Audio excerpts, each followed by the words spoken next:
சட்டமன்றத்திற்குள் walking சென்ற ஒரே ஆளுநர் என் ரவிதான் என்றும் திமுகவிற்காக ஆளுநர் தேர்தல் பணி செய்கிறார் என்றும் துணை முதல்வர் உதயநிதி ஸ்டாலின் விமர்சித்திருக்கிறார்.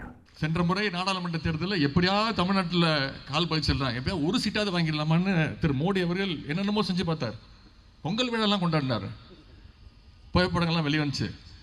4 நாட்கள் இங்கே வந்து கன்னியாகுமரியில் விவேகானந்தர் அந்த மண்டபத்துக்குள்ளே போய் 4 நாள் தியாகம்லாம் பண்ணார்.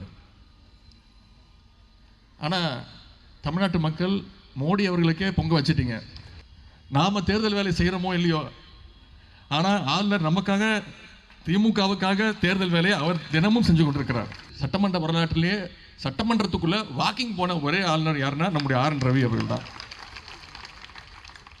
எவ்வளோ வேகமாக வருவார், அதுபோல் வேகமாக போயிடுவார். ஒரு படத்தில் பார்ப்போம் தெரியுமா, வர்றதும் தெரியாது போகிறதும் தெரியாது. சேப்பாக்கத்தில் தான் சேப்பாக்கம் திருவள்ளிக்கு வேண்டியதான் நிறைய நலத்திட்ட உதவிகள் நடக்குது, அதனால் நிறைய பேர் அங்கே வராங்க அப்படின்னு.